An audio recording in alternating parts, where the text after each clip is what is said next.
Welcome to this lesson on key concepts in database management systems. In this section, we will cover critical elements of modern database systems, starting with automated scheduling. We begin with event scheduling in MySQL, a powerful feature for automation. Event scheduling allows databases to automatically perform tasks at predefined times or intervals, executing queries on their own schedule instead of manually. One major benefit of event scheduling is automation. Routine database tasks such as backups, cleanups, or updates can run automatically, reducing human effort and minimizing errors.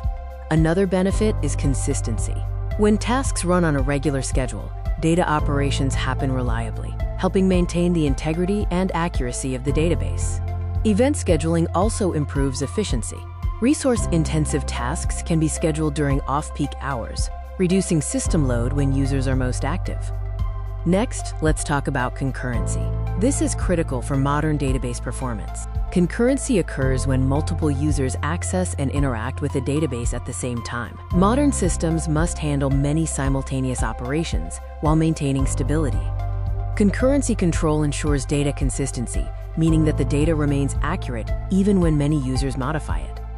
It also ensures high performance, allowing the system to process many requests efficiently, and reliability, ensuring correct functioning under heavy usage.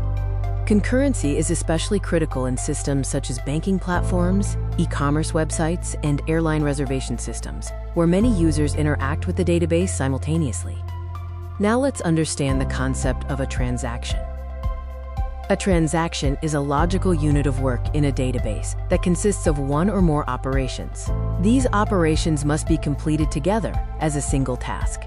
For example, transferring money may start with start transaction, update the account balance, and end with a commit to permanently save changes. Next, let's look at what we mean by a schedule in a database context. A schedule is an ordered sequence of operations from multiple transactions, like transaction 1 reading and writing data, and transaction 2 doing the same for a different item.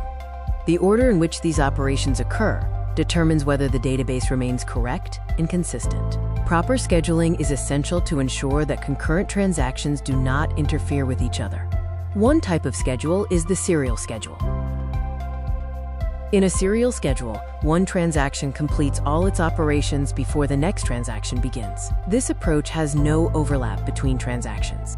While the serial schedule is considered very safe and guarantees consistency, it can also be slow, especially in systems where many users need to access the database at the same time. Another type of transaction schedule is the non-serial schedule, which we will now explore. In a non-serial schedule, operations from different transactions are interleaved or mixed together. This approach significantly improves system speed and efficiency because multiple transactions can be processed simultaneously. However, it also introduces risks, since transactions may interfere with each other and create inconsistencies in the data. To maintain data integrity while processing transactions concurrently, databases often use serializable schedules. The main goal of a serializable schedule is to balance both safety and efficiency in transaction processing. A serializable schedule allows transactions to run concurrently, but the final result is equivalent to a serial execution.